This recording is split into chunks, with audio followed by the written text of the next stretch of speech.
Dr. Seuss and Random House Children's Books present Dr. Seuss's Sleep Book by Dr. Seuss.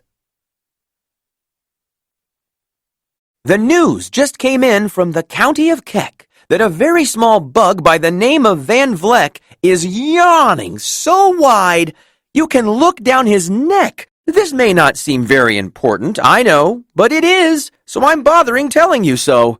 A yawn is quite catching, you see, like a cough. It just takes one yawn to start other yawns off. Now the news has come in that some friends of Van Vleck's are yawning so wide you can look down their necks. At this moment, right now, under 7 more noses, great yawns are in blossom. They're blooming like roses. The yawn of that one little bug is still spreading. According to latest reports, it is heading across the wide fields, through the sleepy night air, across the whole country, toward every which where. And people are gradually starting to say, "I feel rather drowsy. I've had quite a day." Creatures are starting to think about rest. 2 bifferbaum birds are now building their nest. They do it each night, and quite often I wonder how they do this big job without making a blunder. But that is their problem, not yours and not mine. The point is, they're going to bed. And that's fine. Sleep thoughts are spreading throughout the whole land. The time for night brushing of teeth is at hand. Up at Herkimer Falls, where the great river rushes and crashes down crags in great gargling gushes, the Herkimer sisters are using their brushes. Those falls are just grand for toothbrushing beneath, if you happen to be up that way with your teeth. The news just came in from the Castle of Krupp that the lights are all out and the drawbridge is up. And the old drawbridge drawer just said with a yawn, "My drawbridge is drawn and it's going to stay drawn till the milkman delivers the milk about dawn. I'm going to bed now, so nobody better come round with a special delivery letter." The number of sleepers is steadily growing. Bed is where more and more people are going. In Culpeper Springs in the Stiltwalkers' Hall, the Stiltwalkers' stilts are all stacked on the wall. The Stiltwalker walkers have called it a day. They're all tuckered out and they're snoozing away. This is very big news. It's important to know, and that's why I'm bothering telling you so. Way out in the west in the town of Merced, the Hinklehorn Honking Club just went to bed. Every horn has been quietly hung on a hook for the night in its own private Hinklehorn nook. All this long, happy day they've been honking about, and the Hinklehorn honkers have honked themselves out. But they'll wake up quite fresh in the morning, and then they'll start right in Hinklehorn honking again. Everywhere creatures are falling asleep. The collapsible frink just collapsed in a heap. And by adding the frink to the others before, I am able to give you the Who's Asleep score. Right now, 40,404 creatures are happily, deeply in slumber. I think you'll agree that's a whopping fine number. Counting up sleepers? Just how do we do it? Really quite simple. There's nothing much to it. We find out how many, we learn the amount by an audio-teleo-tallio count.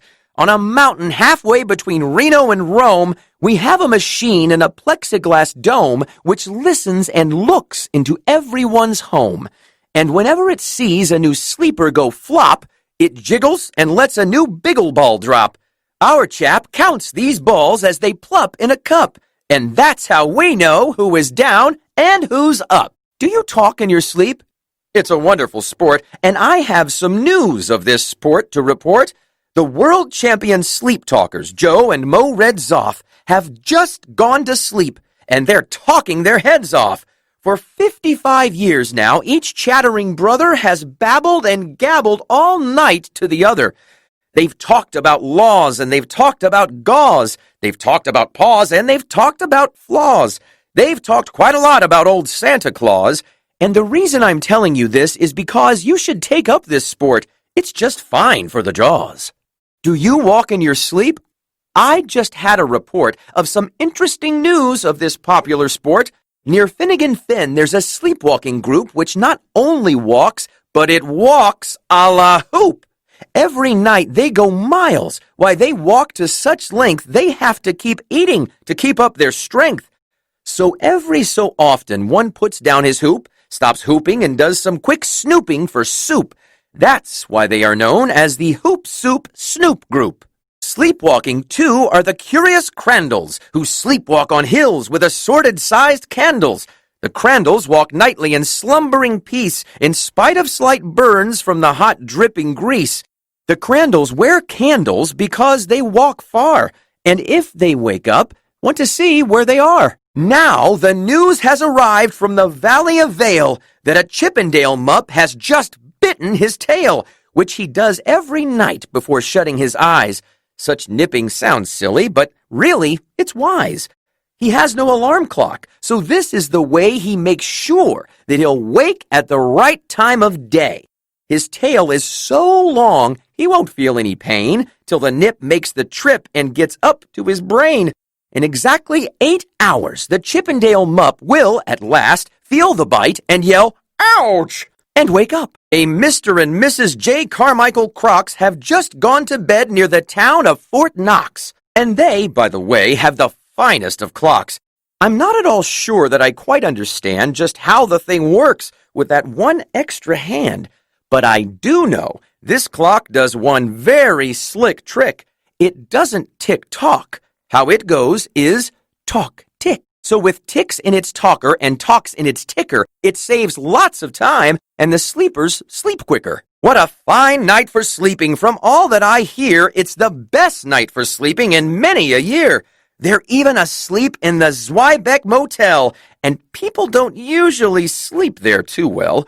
The beds are like rocks, and as everyone knows, the sheets are too short. They won't cover your toes. So, if people are actually sleeping in there, it's a great night for sleeping. It must be the air. It's a great night for snores. I just had a report of some boys who are tops in this musical sport. The snortiest snorers in all our fair land are Snorter McPhail and his Snore-a-Snort Band. This band can snore Dixie and Old Swanee River so loud it would make 40 elephants shiver. The loudest of all the boys is McPhail. He snores with his head in a 3-gallon pail. So they snore in a cave 20 miles out of town. If they snored closer in, they would snore the town down. Do you know who's asleep out in Funa Laguna? 2 very nice Funa Laguna baboona. We've added them into our Who's Asleep count, which has grown to a really amazing amount. Exactly 8,808 creatures are sleeping now. Isn't that great? A jed is in bed, and the bed of a jed is the softest of beds in the world, it is said. He makes it from pom-poms he grows on his head, and he's sleeping right now on the softest of fluff, completely exhausted from growing the stuff. The news has come in from the district of Doft that 2 oft are asleep, and they're sleeping aloft. And how are they able to sleep off the ground? I'll tell you. I weighed one last week, and I found that an oft is so light he weighs -1 pound. A moose is asleep. He is dreaming of moose drinks. A goose is asleep. He is dreaming of goose drinks. That's well and good when a moose dreams of moose juice. And nothing goes wrong when a goose dreams of goose juice. But it isn't too good when a moose and a goose start dreaming they're drinking the other one's juice. Moose juice, not goose juice, is juice for a moose. And goose juice, not moose juice, is juice for a goose. So when goose gets a mouthful of juices of mooses, and moose gets a mouthful of juices of gooses, they always fall out of their beds screaming screams. So, I'm warning you now, never drink in your dreams. Speaking of dreaming, I think you should note that the Bumble Tub Club is now dreaming afloat. Every night they go dreaming down Bumble Tub Creek, except for one night every 3rd or 4th week, when they stop for repairs, 'cause their Bumble Tubs leak. But tonight they're afloat full of dreams, full of bliss, and that's why I'm bothering telling you this. At the fork of a road in the Vale of Vavode, 5 foot-weary salesmen have laid down their load. All day they've raced round in the heat at top speeds, unsuccessfully trying to sell Zizzerzoof seeds, which nobody wants because nobody needs.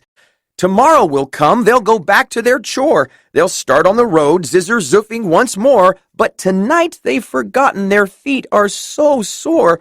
And that's what the wonderful nighttime is for. Everywhere creatures have shut off their voices. They've all gone to bed in the beds of their choices. They're sleeping in bushes, they're sleeping in crannies, some on their stomachs and some on their fannies. They're peacefully sleeping in comfortable holes, some even on soft-tufted barbershop poles. The number of sleepers is now past the millions. The number of sleepers is now in the billions. They're sleeping on steps and on strings and on floors, in mailboxes, ships, and the keyholes of doors. Every worm on a fishhook is safe for the night. Every fish in the sea is too sleepy to bite. Every whale in the ocean has turned off his spout. Every light between here and far foodle is out. And now, adding things up, we are way beyond billions. Our Who's Asleep score is now up in the zillions. 99,000,009,000,002 creatures are sleeping. So, how about you? When you put out your light, then the number will be 99,000,009,000,003. Good night. We hope you have enjoyed this production of Dr. Seuss's Sleep Book. Text and illustration copyright 1962, renewed 1990 by Dr. Seuss Enterprises. Production copyright 2013 by Dr. Seuss Enterprises, all rights reserved.